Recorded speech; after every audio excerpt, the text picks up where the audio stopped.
de estresse e, consequentemente, é uma noite terrível que vai ser compensada com o dia seguinte, se você souber mudar ou tiver condições de mudar a sua capacidade de pensar. Que muitas vezes a pessoa fica presa àquele pensamento e não sai. E vai atormentando-se cada vez mais e os conflitos vão aumentando. Então veja o seguinte, nós colocamos aqui essa pergunta que é muito, muito interessante, feita por Allan Kardec, não é? Aos espíritos.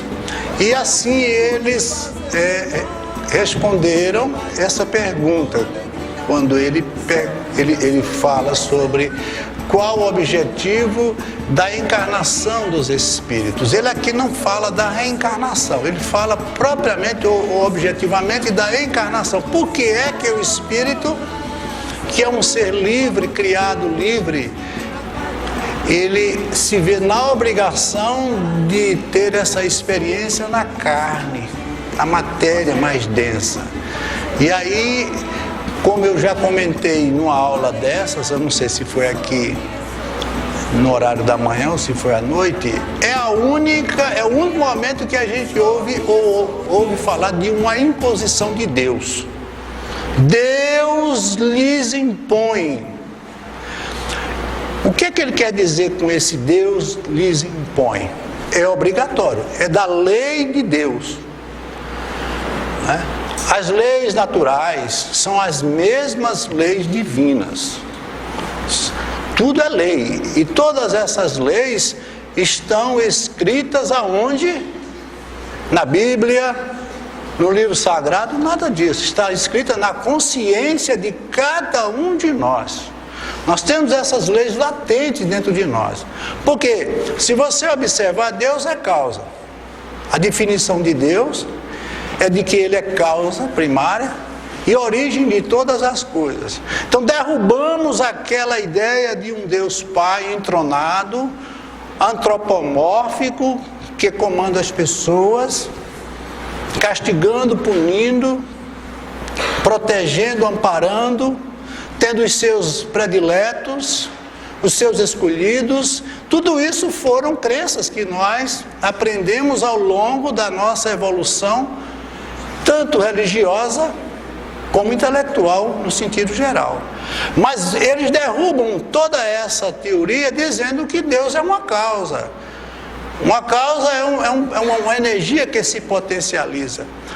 Então esse Deus, ele é tudo como causa. E nós somos a consequência dessa causa. Ora, se Ele é o Criador e nós somos a criatura, claro que nós herdamos todas as suas condições de Deus. Então, dentro de cada um de nós existe Deus. Nós não vamos encontrar Deus em nenhum lugar, senão dentro de nós. A dificuldade que a criatura humana tem de ter Deus em sua vida, de cumprir as leis de Deus, é porque ele não olha para dentro dele. A gente vive uma vida totalmente exteriorizada, uma vida onde nós personificamos a nossa realidade. Nós somos muito mais uma personalidade do que uma individualidade no sentido da criação. Então dependemos muito da apreciação do outro ou dos outros. Seguimos modas, hábitos, costumes. Isso tudo nos aprisiona num sistema que cada vez mais nos distancia da nossa realidade espiritual. Então a gente tem que entender isso. Deus é uma causa e nós somos a consequência dessa causa. Essa imposição para a experiência evolutiva é a mesma que um pai tem para um filho pequeno, quando ele leva-o pela primeira vez à escola. Mesmo que ele vá a contragosto, porque geralmente a criança não entende que ali é necessário para ele, mas ele tem que ir, porque ele tem que evoluir, ele tem que aprender.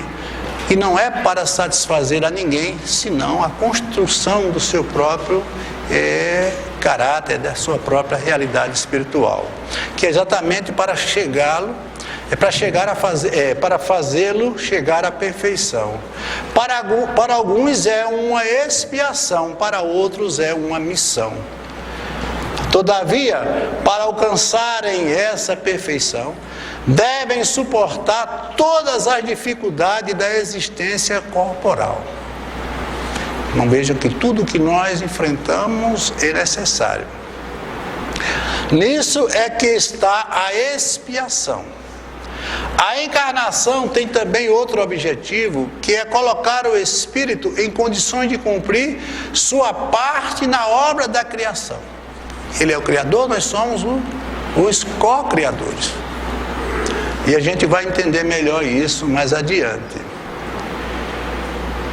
Para realizá-la, é que em cada mundo ele toma um aparelho em harmonia com a matéria essencial desse mundo, cumprindo aí, daquele ponto de vista, as ordens de Deus, porque é uma lei. De tal sorte que, concorrendo para a obra geral, ele próprio se adianta. Ou seja, reduzindo tudo num só pensamento, evolução. Nós temos como principal objetivo de nossas vidas a evolução. Vocês viram que na aula anterior, eu coloquei este quadro aqui como se fosse holograficamente todo o universo. Esse universo todo é a manifestação de Deus, é Deus. Então, forma-se a trindade, Deus, o fluido cósmico universal e o Espírito. São três unidos numa só realidade, ou seja, Deus criou o fluido cósmico universal e criou o Espírito como sendo sua imagem e semelhança. Todos dois, tanto o fluido cósmico como o Espírito, eles têm 100% de potencial. Ou seja, eles têm tudo que Deus lhes deu, da forma como Ele sempre dá, usando a sua perfeição. Agora, eles precisam desenvolver, eles têm um princípio inteligente, zero de evolução. Então, o Espírito precisa interagir com a matéria com o Espírito, para que eles possam evoluir. E vão se combinando. E cada vez mais que eles vão interagindo e se combinando, eles vão criando formas de evolução. Por exemplo, a matéria, ela é burra. A matéria, ela apenas armazena informação. Ela não tem capacidade de concretizar ideias. O Espírito é quem vai, com a impressão do seu conhecimento, transformar a matéria para o uso dele e para o projeto evolutivo.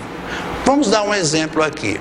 O alfabeto universal, toda a estrutura desse universo é formada por pouco mais do que 110 elementos químicos. Esses elementos químicos, eles se combinam para formar moléculas, e moléculas formam substâncias. Mas tudo isso, essas substâncias, essas combinações, elas são formadas por necessidade evolutiva, mas através do estudo de consciência de espíritos evoluídos. Vocês viram que nós colocamos aqui, na aula anterior, não é? Nós temos aqui o planeta Terra, não é? Este planeta que é a nossa escola, né? É o nosso mundo, o mundo em que nós estamos vivendo a nossa experiência, que é essa que cada um nesse instante está aqui vivenciando. Aqui você tem o Espírito encarnado. Para que ele esteja aqui na Terra, ele é obrigado a se submeter a todas as leis da Terra. E assim são muitos os mundos, por isso que Jesus disse, na casa do meu Pai nós temos muitas moradas. Quando nós terminarmos essa experiência aqui, nós vamos voltar para o nosso lugar de origem. Por isso que é tão complicado a gente entender que existe uma outra vida quando nós vivemos unicamente preso à experiência dessa vida. Então, para que este planeta possa comportar a experiência desta realidade, ou desse mundo espiritual, ele precisa se adequar. Vocês já viram que quando eles fazem qualquer incursão no espaço, através de pesquisa ou de observações, uma das coisas que eles mais procuram nesses outros planetas, nesses outros mundos, por exemplo, é a água. Porque a água é a fonte da vida. Sem a água, o espírito não pode cumprir a sua missão dentro dessa realidade. Porque esse corpo que esse espírito ocupa, ele tem mais de 70% de água. Sem a água não há o transporte dos nutrientes que completa e que constrói e constitui toda a nossa fisiologia. Mas por que é que em alguns planetas, ou na grande maioria, não existe água? Não existe oxigênio. Então, quando eu falei a vocês que existe um comando, né? Aqui, um comando, vamos botar o nome aqui, Comando Espiritual Superior.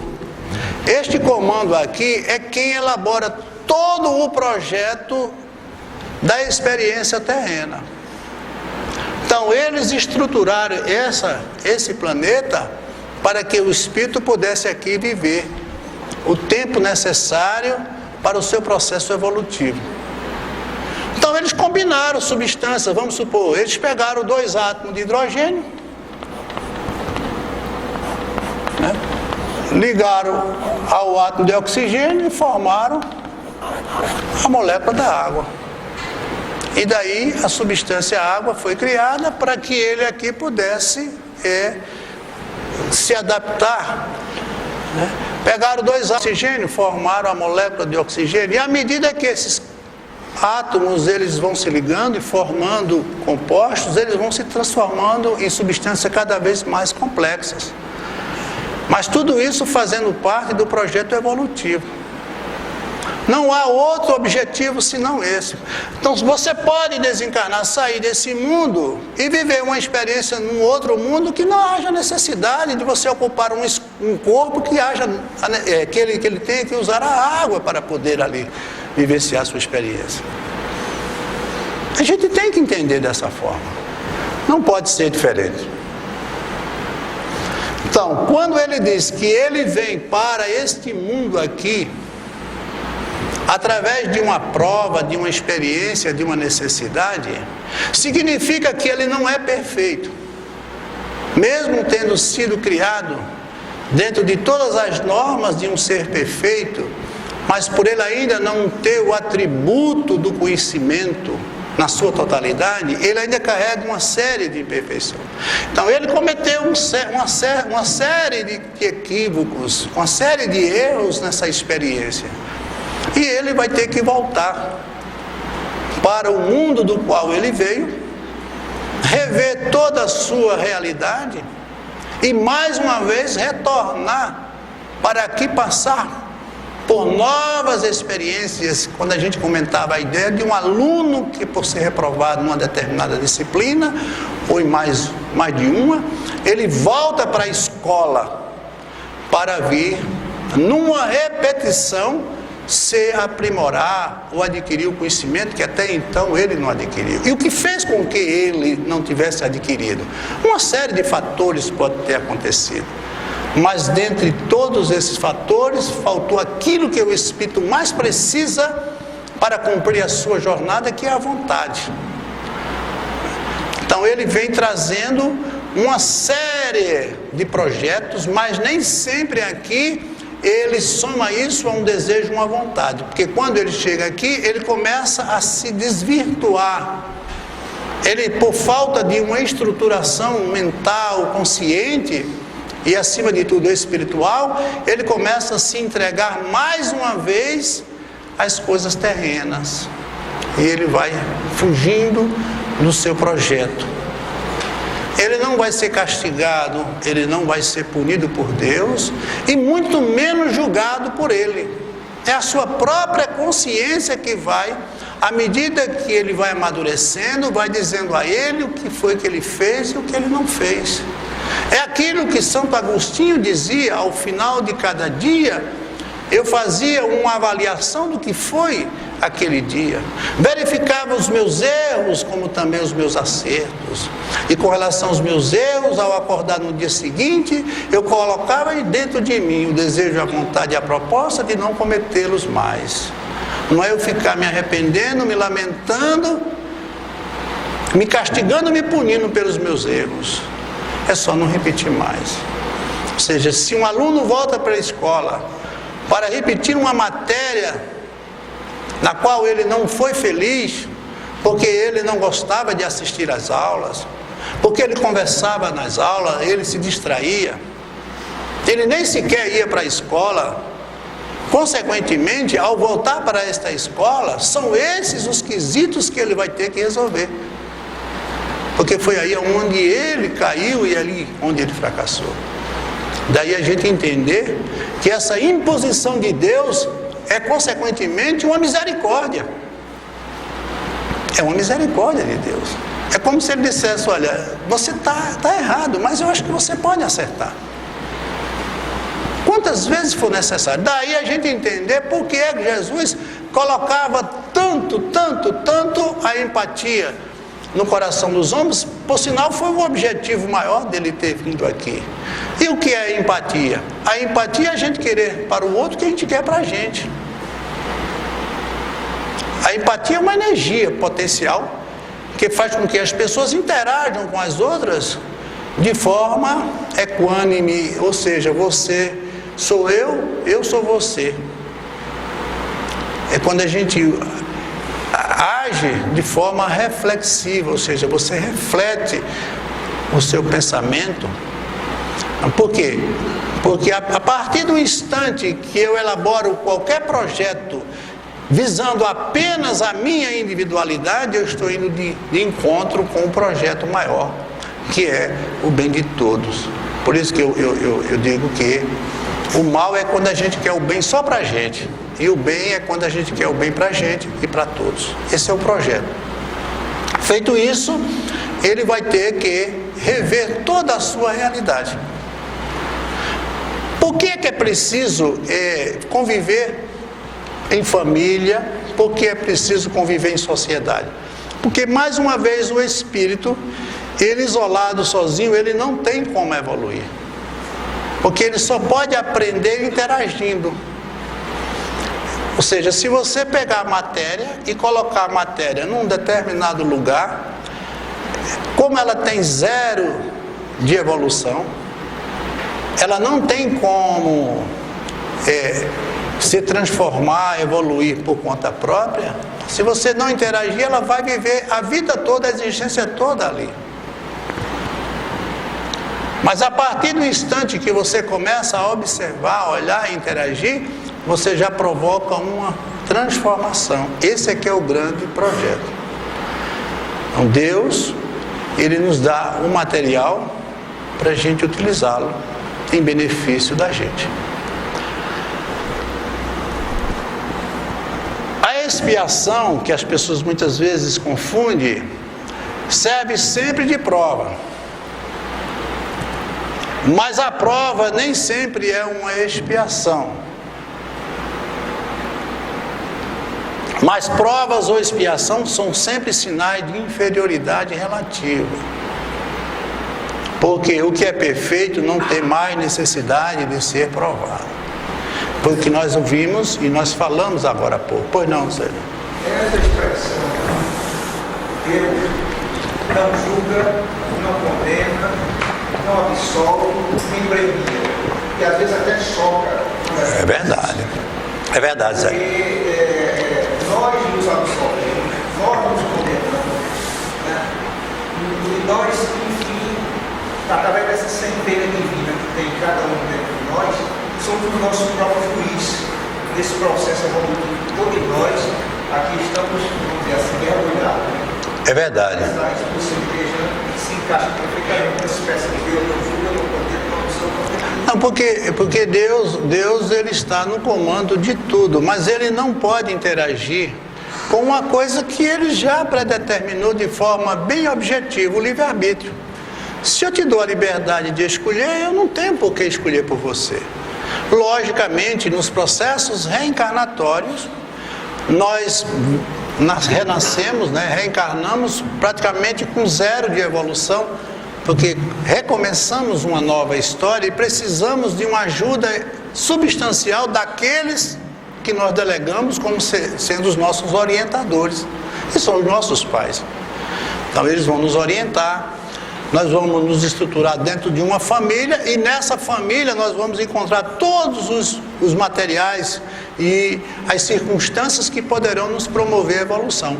Daí Chico ter dito, nasceste na família que escolhesse e tens o corpo que merece para a tua experiência evolutiva. Embora não possamos voltar atrás e fazer um novo começo, podemos começar agora e fazer um novo fim. Ou seja, tudo tem que estar sempre sendo visto dentro deste parâmetro da renovação, do recomeço. Aquela experiência evolutiva, ela tem como objetivo isso que nós vimos, é tirarmos de nós as cargas que porventura ao longo das nossas evoluções, das nossas reencarnações, nós não conseguimos tirar.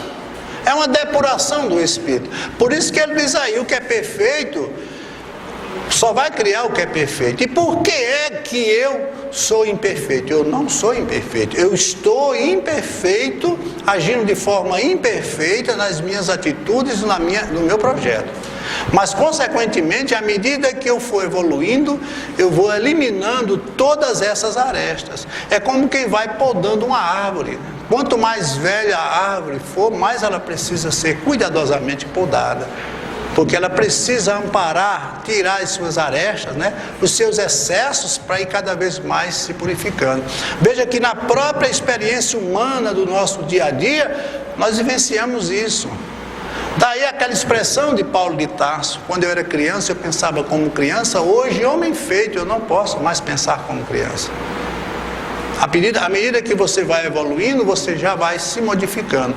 Ou seja, o princípio inteligente é o princípio de toda a criação. Ninguém tem como definir esse princípio inteligente. É quando já se começa a pensar em modificações, em transformações. Mas quando ele se individualiza, ele já começa a ter o que eles chamam de momento do pensamento divino. É como se você tirasse de todo o pensamento de Deus uma fagulha, uma molécula, e aquilo já é uma individuação. Mas ele ainda não tem consciência. Ele está interagindo, ele está evoluindo, mas ele ainda não se definiu como um ser. Até que ele atinge mais adiante a sua individualidade consciente, ou seja, o ser passa a ser consciente. Quando ele passa a ser consciente, ele já começa a ter uma ideia de razão. Por quê? Porque os princípios de consciência, o animal ele tem consciência? Tem. Mas ele tem uma consciência ainda muito elementar, fragmentada. Mas o animal ele foi evoluindo às custas de quê? De tudo isso que nós vimos, interagindo com outros, interagindo com a matéria. Ele vai evoluindo, ele vai adquirindo conhecimento. Por isso que a estagnação, a inércia, como os meninos mostraram aqui na física, o estado de repouso, a evolução é um contrassenso, porque ele não pode parar esse projeto. Essa sintonia, Deus deu esse livre-arbítrio, Então essa sintonia, que às vezes a gente sente que está numa sintonia, seria essa sintonia com esse fluido cósmico com Deus, com a espiritualidade, eu direto com Deus. Tudo. Jesus diz, eu sou o caminho, a verdade e a vida, ninguém chega ao Pai sem mim. Porque é o seguinte, o projeto todo é um só. É chegarmos aonde foi definido para que nós chegássemos, que é a felicidade plena, um ser perfeito. Quando nós não teremos mais nem sequer o livre-arbítrio, eu não preciso mais escolher. Porque eu já sou tudo, eu sou praticamente aquilo que foi predestinado para mim. Você acha que às vezes sente que está numa sintonia e quer, deseja continuar sempre naquela sintonia? É porque o pensamento, né, ele funciona, como nós vimos, como uma onda, né? As ondas, elas se transformam, se transmutam, né? Elas seguem frequências e, consequentemente, nós não somos um pensamento constante dentro desta realidade. Ora a gente está pensando uma coisa, daqui a pouco a gente está pensando. Para vocês terem uma ideia, nós recebemos uma média de 4.000 bytes por segundo ou por minuto e só conseguimos assimilar pouco mais de 400. Então, o que é que eu estou assimilando? Aquilo que eu estou captando ou colapsando a onda. Você recebe uma série de informações, mas você só vai captar, né, aquilo que é de interesse seu. Eu vou fazer uma consideração. Na realidade, quando a gente pensa, a gente está emitindo uma onda eletromagnética, uma radiação. E as ondas, elas têm propriedade de interferência. Essa interferência pode se dar construtivamente, eu até falei quando você aumenta a amplitude de vibração, e pode também se dar uma interferência destrutiva, quando você diminui. Então a gente está conectado no universo a todo instante, emitindo essas radiações. E às vezes você está, por exemplo, bem-humorado, porque você está tendo interferências construtivas. Às vezes você não está bem-humorado, você está tendo interferência, você está captando essas radiações, pensamento, aqui mesmo agora. Todo mundo está conectado numa coisa belíssima. Todo mundo aqui tendo interferências construtivas, né? Então a ideia seria mais ou menos essa. Inclusive, Camelo foi muito feliz fazendo essa colocação. Vamos dar um exemplo aqui. Vocês viram recentemente, já faz um pouco tempo, o tsunami. O que é tsunami? Um abalo, né, lá no fundo do mar, e formou-se uma onda. Essa onda, ela foi, né, tomando uma certa proporção, uma ressonância. Como ela foi encontrando ondas construtivas, ela foi se somando a outras ondas. E aquilo foi se potencializando. Quem estava no mar não sofreu nada, só fez porque a onda só faz verticalizar o barco, para cima e para baixo. Mas essa onda foi terminar onde? Numa praia e acabou com a cidade. Se existisse uma onda destrutiva, ela seria ali bloqueada, ela não teria consecução. Isso acontece muito na forma do pensamento. Ora, você está perturbado, você está estressado, está com problemas, carregando sentimentos muitas vezes negativos, você está querendo e buscando algo que fomente ainda mais, porque você está dentro de um estado que você não consegue sair. Aí começam a surgir as ondas que muitas vezes vão se somando, e de repente um ambiente que podia estar em paz, ele se transforma num ambiente conflituoso, porque essas ondas de pensamento se somaram e formaram um pensamento único. Você está com um problema e um conflito em casa, e você vai procurar uma pessoa, acontece muito aqui conosco, as pessoas vêm buscar um aconselhamento. Olha, eu estou com um problema no meu casamento, no meu relacionamento, e elas contam tudo. Só que elas muitas vezes seguem por outro caminho. Por exemplo, ao invés de ela procurar uma orientação positiva, ela vai encontrar outro que também está com o mesmo conflito na vida dele. E ele vai dizer, você tem razão. Casamento não é coisa boa, porque eu estou vendo que nós estamos numa mesma situação, imagine quantos estão. Ou seja, naquele momento eles uniram os seus pensamentos, e aí aquilo vai se somando, vai se potencializando dentro dele. Mas se ele vem buscar uma orientação diferente, ele pode mudar a sua ideia. Ele pode. Lógico que nós que somos orientadores, nós não podemos dizer o que é que ele tem que fazer da vida dele, porque a vida é dele. Não posso dizer, deixe seu marido, deixe sua esposa, abandone sua casa, você tem razão, não. A gente vai mostrar à pessoa que ela pode buscar uma intensibilidade necessária para que aquilo se mantenha, caso contrário, fica a critério de cada um decidir o que cada um quer fazer da sua vida, porque o livre-arbítrio assim permite. Mas muitas vezes o conflito é tão grande que até uma separação resolve. Eles não estão conseguindo mais falar o mesmo idioma. São dois estranhos, porque eu digo sempre, a pior de todas as solidões é aquela que a gente vive ao lado do outro. E nós vivemos isso de uma forma muito intensa. Os lares hoje são lugares de grandes experiências solitárias, de pessoas solitárias. Não há uma interação. Eu tenho um amigo que disse, se você quiser ver como mudou tudo isso, veja a posição da sala de visita da sua casa. Antigamente ela era circular. Todo mundo olhando para todo mundo. Ela agora é um ser. O William Bonner na frente e a família de lado. Então termina o jornal, começa a novela da mulher. Se alguém falar ali é uma loucura. Você está falando, minha filha, você está interrompendo o meu jornal. Pô, meu filho, você está aí falando, você está interrompendo a minha novela. Quer dizer, a televisão está comandando, tanto um como o outro. E o menino está lá no celular. E o outro está no tab. Quer dizer, uma experiência difícil de ser proveitosa e evolutiva. São os ruídos, né? Que o cabelo são os ruídos que o professor Camelo falou, né? Que apesar desses ruídos gerados pela própria indústria da comunicação, tem os ruídos, ondas de pensamento que estão plasmadas aqui e agora no universo, que não nos pertencem, mas elas estão aqui plasmadas.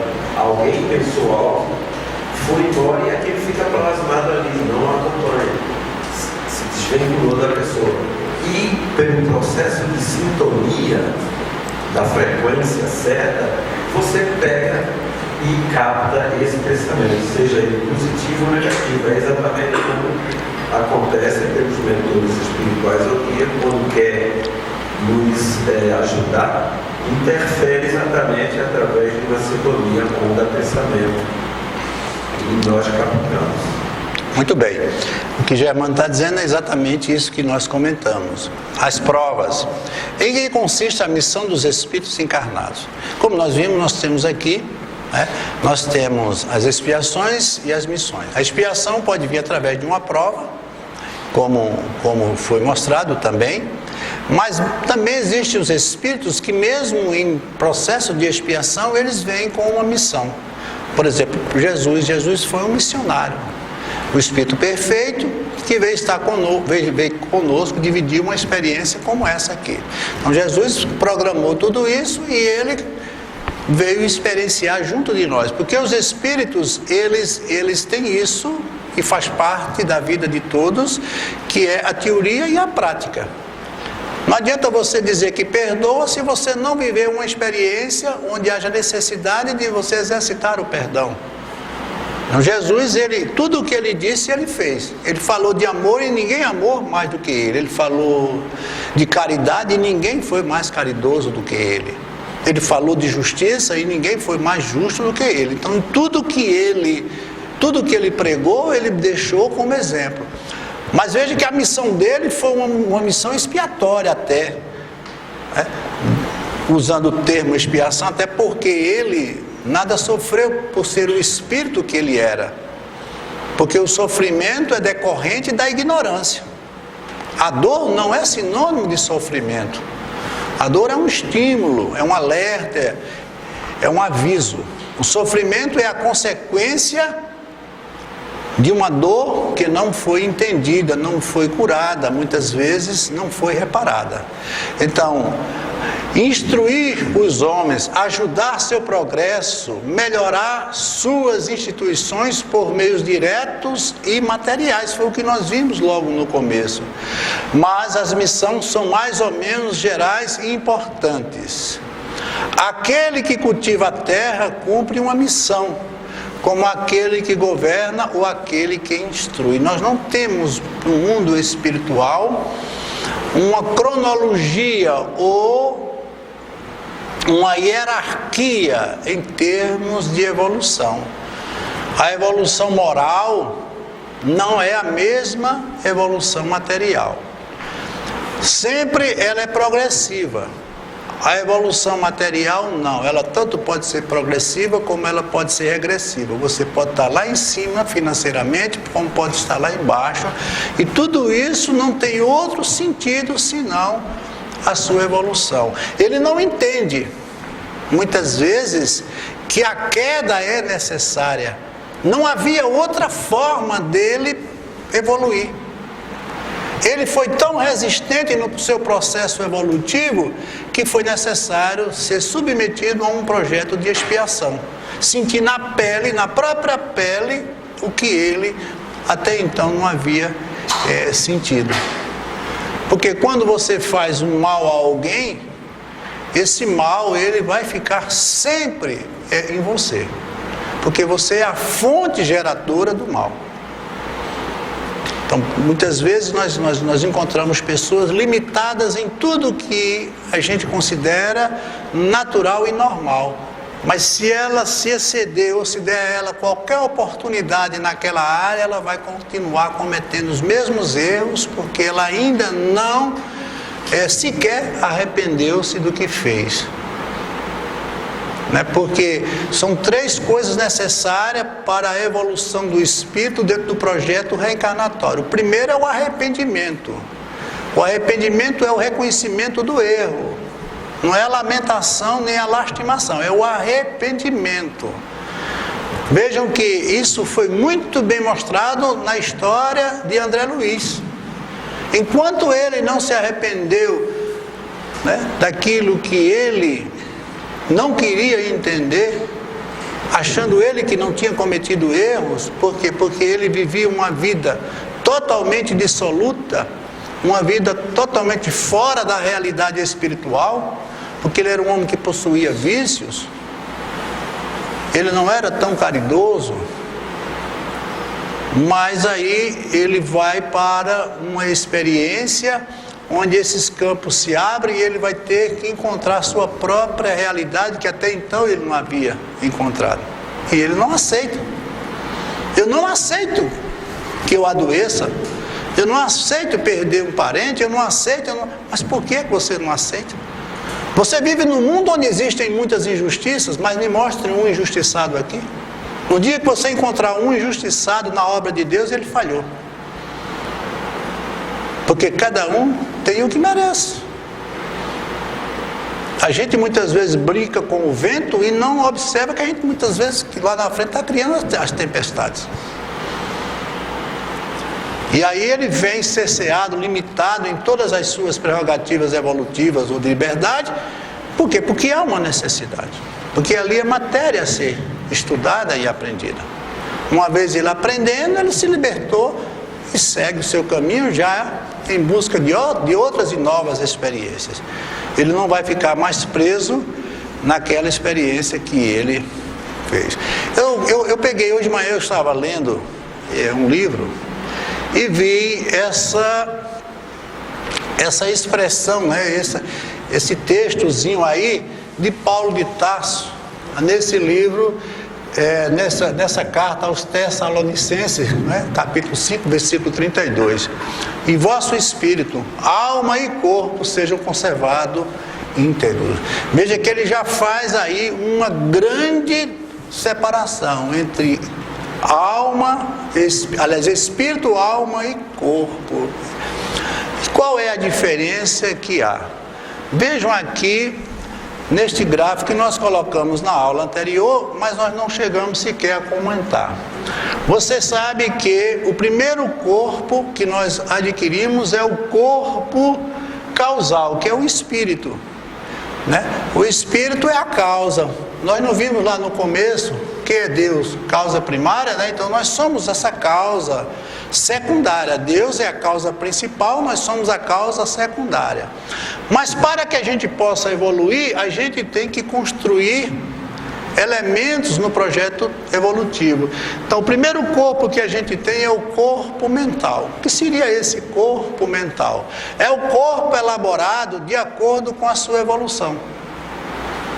Então, ele vai se moldando à medida que você vai evoluindo e vai crescendo. Vejam que a gente uma vez comentou, de todas as provas pelas quais o espírito encarnado passa, talvez a mais difícil seja a da beleza.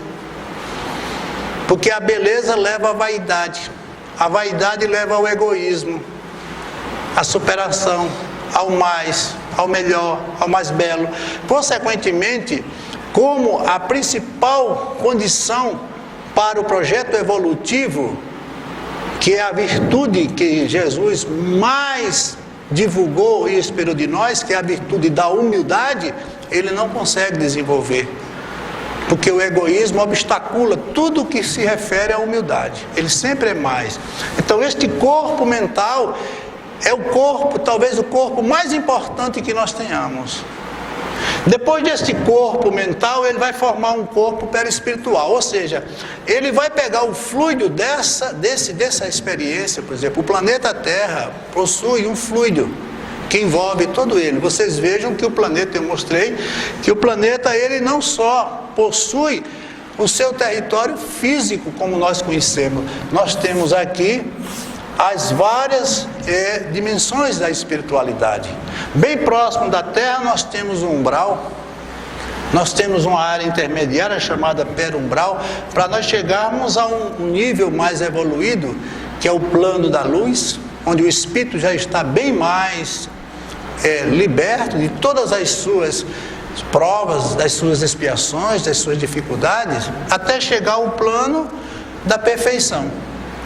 Agora, isso vai sutilizando ele. Cada nível desse nós vamos ver dentro do estudo da física quântica, na estrutura do átomo, os níveis quânticos, né? Isso aqui ele faz pulsar. Aqui ele não foi feliz na sua experiência reencarnatória. Como é que ele vai conseguir ter forças, né? Ter potencial de energia para saltar para um nível mais distante? Ele não tem como alcançar isso. Consequentemente, ele vai ficar nessas áreas mais próximas. Porque para que esse salto se efetue, é preciso que ele tenha um quanto de energia. E esse um quanto de energia é uma energia, podemos dizer, uma energia evolutiva. Então, quando ele está aqui, ele vai captar, né, o seu corpo energético. Este corpo já é uma reprodução do corpo mental. Se ele é uma pessoa que tem uma grande deficiência na área mental, esse corpo vai sofrer todas as interferências dessa condição mental dele. Consequentemente, isso vai recair aonde? No seu corpo perispiritual. Esse corpo energético também já vai apresentar uma certa dificuldade. Isso pode ser por uma escolha dele? Pode. Ele pode dizer, eu quero ir nessa situação, eu quero ir privado de algumas coisas que vai me ajudar na minha missão. Por exemplo, vocês sabem a história de Madre Teresa de Calcutá. Ela era filha de uma família onde todas as irmãs eram louras, bonitas, e ela era feinha, acanhada e morena. E ela chorava muito quando se olhava no espelho, se revoltava com a sua aparência física. Se achava o patinho feio da história. E por ser assim, ela segue a missão que ela seguiu. Ela não procurou um relacionamento, não foi buscar um casamento, porque se sentia uma pessoa totalmente fora dessa realidade. E vai para a Índia, numa missão, aí já entra a missão, né? E lá ela começa trabalhando aonde? Nas ruas, e principalmente nos lixões, acolhendo aquelas pessoas pobres em todos os sentidos e ajudando. Quando houve naquela época houve uma revolução na Índia, que expulsaram os ingleses, as pessoas que ali dominavam, se ela tivesse a aparência que ela queria ter, ela tinha ido embora, ela tinha sido mandada embora, ela seria deportada da Índia. Como ela tinha uma aparência muito semelhante a um indiano, ela ali ficou. E ficando, ela cumpriu com a sua missão, e todo mundo sabe que foi uma das mais bonitas missões que uma mulher já cumpriu aqui na Terra. Então, esse corpo que ela tanto lutou para não ter, foi o que salvou ou ajudou ela a cumprir sua missão. Ela não tinha consciência plena disso, mas de forma inconsciente aquilo já estava dentro da sua programação. Porque nem sempre a gente tem consciência plena daquilo que a gente está. Até porque tanto isso pode ser positivo como pode ser muito negativo. Você imagine num projeto reencarnatório, numa família, está vivendo com uma pessoa que me matou, que tirou minha vida numa experiência passada. Isso ocorre muito. Então esse véu, ele tem que cobrir tudo isso para a gente não poder estar movimentando, né? E confundindo pensamentos antigos com projetos novos. Pois não, querida? Veja, eu tenho uma colega, ela tem uma filhinha, desde que nasceu, ela nasceu já com problemas, porque ela nasceu com 2 filhos. A bebezinha, ela teve que receber visita e tomou vacina, porque era muito pequena, não sabia se sobreviver. A menina sobreviveu, hoje ela tem 11 anos, mas ela é autista e tem características de demência também, não sei se chamaria loucura. E a gente estava conversando aqui lá no meu trabalho, com as colegas, ela chegou para mim e disse assim: você é uma pessoa iluminada, porque quem foi escolhido para tomar conta de você assim é uma pessoa feliz. E ela vai perguntar: como que isso acontece? Eu não sei, eu não entendo bem. E eu posso contar? Tem, inclusive. Foi bom você ter feito essa colocação, que inclusive muitas vezes, e eu recebo muito aqui, mães que têm filhos em situações como essa ou até pior. E eu digo parabéns. Mas o senhor me dá parabéns, eu lhe conto uma história dessa, porque você é fiel depositária de Deus. Ninguém pega uma coisa preciosa. Se você tem um dinheiro, e esse dinheiro é tudo que você tem, você não vai botar na mão de ninguém, não. Você vai procurar um banco seguro, onde ele possa ficar ali bem guardado, e você ter a certeza de que ele vai permanecer. Nada nos dá a certeza de que alguém possa ir lá tirar, o banco pode falir, isso tudo são circunstâncias, mas a gente leva com esse objetivo. Então, os projetos reencarnatórios dessa natureza e essas crianças que são entregues a essas mães, que muitas vezes passam por um processo que pode ser até uma missão, o espírito ele quer evoluir, ele tem uma necessidade de evoluir mais ainda. Ele diz: eu quero passar por experiências mais difíceis porque eu quero evoluir, eu quero dar passos mais largos. Muitas vezes não é um castigo nem uma penalidade, mas uma necessidade. Então, é exatamente isso que nós estamos aqui. Se não existisse quem recebesse esses espíritos nesses projetos de volta tão difíceis, como é que a humanidade iria evoluir? Veja que hoje nós temos uma sociedade, como a sociedade humana, onde a maior parte da população carrega problemas de toda ordem. São transtornos não só físicos, não são problemas só físicos, como transtornos mentais, sabe Deus, outros, né? Então, é exatamente isso. No momento ela não está entendendo. Tem coisas na vida da gente que quando elas estão acontecendo, para a gente é um martírio.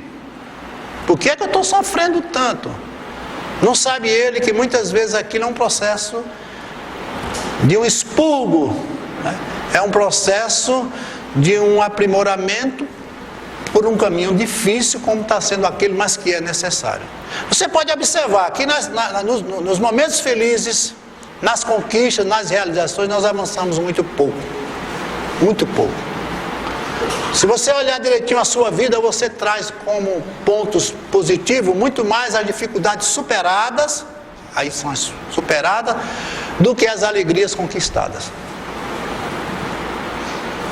E aí nós vimos aqui, nós temos o corpo, né? Esse corpo, o duplo etéreo, que é o corpo etérico, o corpo citoplasmático e finalmente o corpo físico. Tudo isso é uma só realidade. Tudo isso é uma só realidade. A experiência humana está exatamente mostrada aí. Se verificarmos, olharmos bem essa figura, vamos constatar exatamente 7 centros vitais. Todas essas setinhas estão apontando para os chakras ou para os centros de força, exatamente. É aqui onde a gente tem um amplo material de trabalho. Das segundas-feiras, o nosso tratamento todinho está aqui. Então, por que é que eu estou com determinadas doenças, determinada dor? Aí dessa semana eu tive com uma pessoa até da família, e que ela começou apresentando no braço alguns sinais. E ali é decorrente de uma manifestação de um corpo que está sofrendo. Porque quando o corpo ele entra em desarmonia, quando você desarmonia o seu corpo mental, o perispírito ele é o primeiro a sofrer. Mas ele não tem por onde liberar esse sofrimento. Onde é que ele vai desaguar isso? Quem é o filtro de tudo isso? O corpo físico. É o corpo físico que vai suportar a experiência de desequilíbrio que você está vivendo.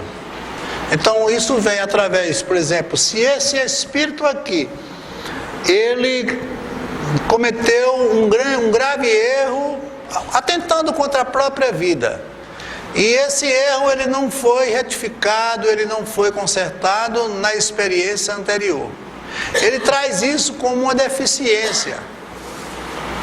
Ou seja, para que você se liberte de um mal, você só consegue se você mudar sua consciência. Não é eu dizendo assim, deixe de sofrer, perdoe, ame, que isso vai resolver, porque não resolve. É por isso que a gente comenta tanto que a doutrina espírita ela é uma doutrina de autoconhecimento, mas acima de tudo uma doutrina de transformação íntima. Ninguém consegue mudar o que não se pode mudar. Tem um amigo que disse, até aqui no Chico, né?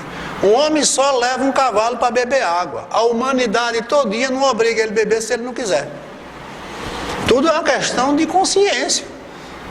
Você pode estar todo dia recebendo orientação, estudar, mas muitas vezes ele não assimila, ele não pratica.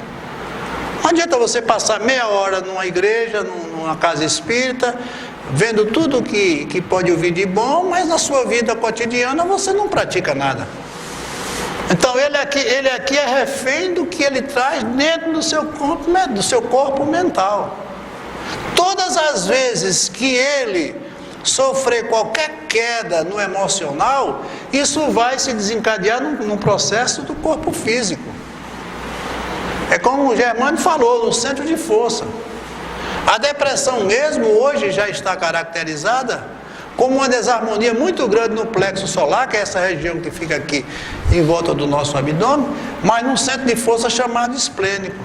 Ou seja, ele começa a gerar, e a gente vai ver isso com mais detalhe, ele começa a gerar uma energia que não está conseguindo manter aqueles órgãos que estão a ele ligados, que são os filtros, o pâncreas, o fígado, o baço. E esses órgãos não filtrando bem, eles provocam uma desarmonia em todo o sistema endócrino. E isso faz com que as pessoas se sintam muitas vezes perturbadas, irritadas, vem aquelas fibromialgias, aquelas dores que não são diagnosticadas por nenhum equipamento, nenhum diagnóstico médico, e ele está sofrendo porque ele não mudou sua forma de pensar. A partir do momento em que ele começa a modificar o pensamento, ele vai mudando toda essa realidade. E que provoca uma doença, ela também provoca a cura. Não é a mesma mente?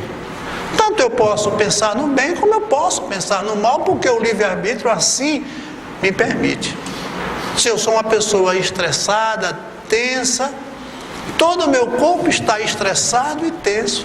Cada célula é uma vida que precisa de uma energia como nós precisamos para orientar o seu processo metabólico.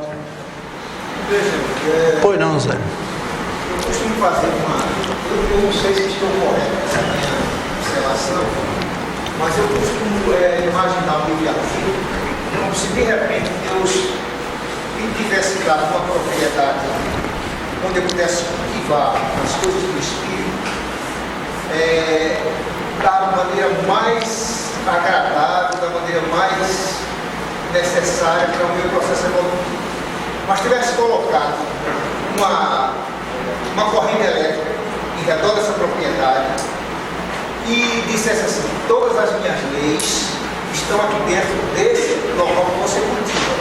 Mas se você transgredi-las, isso é, se você encostar naquela rede elétrica, você vai tomar um choque, porque você está agredindo esse processo evolutivo, onde todas as condições foram necessárias para que você atingir seu objetivo, que é crescer espiritualmente. Eu não sei se é assim. Você, Zélio, foi tão feliz no seu pensamento que até me coloca uma outra ideia. Quando a gente fala no livre-arbítrio, o livre-arbítrio ele tem limitações, ele não é tão livre. Ele é livre para determinadas experiências.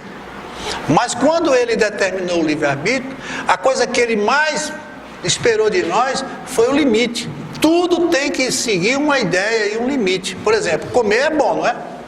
Come excessivamente e você vai se sentir mal, você adoece. Então, como você muito bem falou, Zé, é invadir o território do outro. Vocês querem ver um exemplo muito comum? As pessoas dizem assim: eu encontrei o amor da minha vida. Ou seja, ele coloca todo o seu sentimento no sentimento do outro.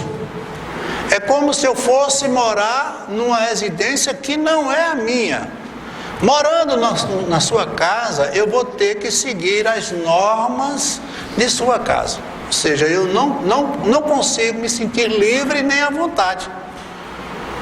Então, eu tenho um relacionamento onde eu dependo exclusivamente do amor que me dão. No dia que ele não tiver ou ela não tiver mais interesse em me dar esse amor, eu deixo de ser amada. Deixando de ser amado, eu me perco. Por quê? Porque eu não me amo. Porque quem se ama não precisa do amor de ninguém, porque o seu amor lhe basta. Porque o amor não é um sentimento que se troca. Toda essa obra de Deus, tudo isso que a gente falou, fluido cósmico universal, interagindo com o Espírito, tudo isso é movido por uma única realidade. Qual é? O amor de Deus. É a energia que sustenta toda a obra, esse amor. Então o amor é uma coisa muito mais ligada à criação. Por isso que, da experiência humana, o amor que mais se consagra, qual é? É o amor materno. Porque ela está muito ligada ao amor da criação. É uma pequena, mas muito sutil, né? É um reflexo muito pequeno desse amor incondicional, porque ainda com tudo isso o filho dela é melhor do que o meu. Ela ainda é egoísta na sua forma de amar. A prova é tanta que há conflitos no momento em que ele começa a trilhar o seu próprio caminho. Mas não existe um ser que ame mais o outro e queira melhor bem ao outro do que uma mãe a um filho. São raríssimos os casos quando a gente não vê isso acontecer. Pai também, né? Mas aí a gente fala na mãe por conta do processo gestativo, né? Quer dizer, é uma coisa mais objetiva, mais direta. Eu não estou aqui, logicamente, tirando o papel, a condição do pai. Mas a mãe é mais. Né? Você quiser saber, não, mas eu conheço a sua história, mas você quer saber? Todo tem exceção. Tem. Não, mas o caso dele é expiação grande, viu? Ele não brinca, não. É muita expiação. Mas a gente, se vocês quiserem saber, vão no presídio. Quem é que está lá cedinho, esperando uma oportunidade para ir ver o seu filho? É o pai ou a mãe? 99% é a mãe. Não é? Os pais vão, não deixam de ir, mas quem assiduamente vai é a mãe. que ela não vai visitar apenas um filho, né? Ela vai levar o seu amor. É uma coisa tão maravilhosa que quando o pai é bom, aí todo mundo diz, esse pai é uma mãe. Mas é o caso aqui. Esse pai é uma mãe. É o caso.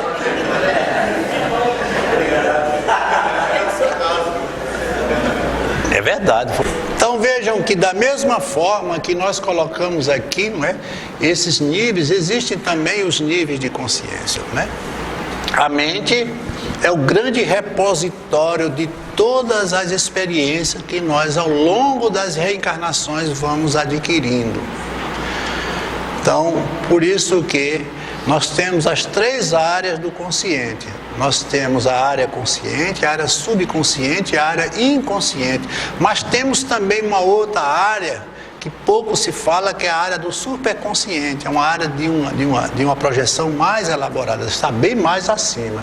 Então, à medida que esse espírito ele vai adquirindo aquele conhecimento que nós falamos, né, pelas experiências vividas, ele vai aumentando, ele vai dando saltos de consciência. Cada salto desse leva ele a um estágio mais evoluído. Mas muitas vezes ele dá um salto, vamos assim dizer, da consciência 1 para a consciência 2, quando ele está vivenciando uma experiência mais bem produtiva e elaborada, mas muitas vezes ele cai. Do jeito que o salto quântico se dá no sentido de captar um quanto de energia para ir para um nível mais externo, quando ele cai para um nível mais interno, voltando, ele é obrigado a liberar esse quanto de energia. É quando a gente cai, aquilo que a gente estava comentando. Ele está aqui nessa consciência C2, bem alinhado, tranquilo, harmonizado. Mas de repente ocorreu um fator inesperado, uma notícia muito difícil de ser compreendida, e aí ele cai vibratoriamente. Quando ele cai, ele volta para aquele estágio anterior, ou um nível mais primário, aí ele é obrigado a liberar aquela condição que ele tinha, aquela energia que estava ali mantendo. Por isso que o pensamento ele é tão complexo dentro desse campo. Isso acontece rotineiramente na vida da gente. Em outras palavras, quanto mais alto o seu nível, mais potencial energético você tem. Exato. Muito mais força, muito Exato. mais energia. É porque, por exemplo, vocês vejam, quando a gente fala no princípio consciente, quando o espírito ele começa a ter consciência ele carrega toda a sua herança das experiências passadas, como eu disse. Só que a mente, ela se processa, ou seja, ela é codificada, né? Ela é colapsada através do coronário e vai utilizar o nosso cérebro para manifestar os seus potenciais. Ela tem 2 áreas do cérebro bem distintas. Nós temos o arqueocórtex e nós temos o neocórtex. O arqueocórtex é o nosso cérebro primitivo, é o cérebro da nossa herança animal. Ele é basicamente instintivo. Todas as vezes que nós estivermos agindo pela força do instinto, nós estamos vivendo a experiência animal. O ódio, a raiva, a violência, a agressividade, a medição e a ocupação de território, tudo isso você vai ver no reino animal. Só que o animal, ele não tem sentido de consciência consecutiva. A consciência dele é fragmentada. Nós temos uma consciência consecutiva e agimos, por exemplo, quando a gente age como animal, a gente é pior do que o animal. Porque o animal tem os seus limites de condição animal. Nós já somos humanos, mas estamos vivendo aquela experiência com aquele pensamento. Veja, nesse caso ele não tem raiva, ele só tem um tipo de preservação. O animal, ele não pode ter nada que esteja relacionado a sentimento. Ele não tem raiva, ele não tem nada disso. O problema dele é exatamente esse, o instinto da preservação. Até a dor ele não sente da forma como nós sentimos. A dor para ele é apenas um dispositivo de limite, como o Zé falou. Se o animal não sentir dor, ele morre prematuramente. Então você veja o leão, com toda a força que ele tem, como sendo um dos animais mais ferozes e mais violentos, né, da floresta, ele não dorme na relva, porque ele tem medo de uma cobrazinha que rastejando pode picar ele e mata. Ele vai dormir num lugar onde ele pode se sentir mais seguro. Você vê o próprio mimetismo, é uma manifestação verdadeira dessa necessidade. A borboleta é que se confunde com o galho da árvore, para ela poder se manter viva, o seu predador não vir matá-la, vir comê-la. Então a natureza, ela tem tudo isso, e nós usamos isso nas nossas experiências, porque nós somos herdeiros disso. Então nós usamos. Quantos de nós se manifesta de uma forma não verdadeira? Quantos de nós nos disfarçamos para adquirirmos alguma coisa? Nós somos um pouco disso. Muitas vezes nós estamos sorrindo sem ter vontade de sorrir. Estamos querendo ser agradáveis sem estarmos dispostos intimamente a ser agradáveis, por uma questão de conveniência. O que para o animal é uma necessidade, para nós passa a ser uma conveniência, uma convenção. Isso em todos os campos, né? O político, ele é um excelente, né, mimetizador, mimético, né, nessa área, porque ele tem essa capacidade de enganar, né? De demonstrar. Não podemos generalizar, porque temos políticos que são fantásticos, são pessoas de bem, mas hoje a gente vê isso de uma forma mais comum. Quando ele vai usar o seu cérebro mais elaborado, o seu cérebro o neocórtex, não, aí ele vai trabalhar exatamente o seu lado meramente humano. É quando ele está se propondo a dar esse salto. Enquanto ele estiver pensando de forma restrita, limitando-se à condição apenas instintiva, ele está muito preso a essa realidade aqui. Então ele é dono de território, ele comanda a pessoa, ele usa a força, a intimidação. Vocês já viram o leão, quando ele quer conquistar as fêmeas, ele vai para um lugar mais alto, ele froca aquela juba, ele toma uma posição de força, que é uma forma dele subjugar, intimidar aquelas fêmeas, mas muito mais ainda não deixando que outros venham competir com ele. E aí ele limita todo o seu território com a urina, e aquele território é dele. E ali ele tem 10, 15 fêmeas. Se vocês já viram algum homem pensar nisso ou fazer isso, pode ser mera coincidência, né? Então vejam que nós carregamos ainda uma herança muito difícil de ser dissolvida nas nossas realidades conscientes. Então essas consciências, elas vão sendo elaboradas, nós vamos saltando. Agora isso, gente, só depende de cada um de nós. Então, o sujeito que está aqui, ele está aqui metido numa condição totalmente materialista, preso à realidade material, ele não se liberta, ele não consegue se libertar. Porque ele, como espírito, não pensa como espírito. E isso faz com que ele retarde de forma significativa o seu processo evolutivo. E não vai ser aqui por um milagre, por nada, a não ser por uma necessidade e uma vontade própria. Eu vou terminar porque eu acertei com os meninos, 9h30 eu termino, vocês vão ter 10 minutos, porque a gente vai até 10h30 para a gente ver se a gente regula mais o tempo, porque tem muita gente que fica...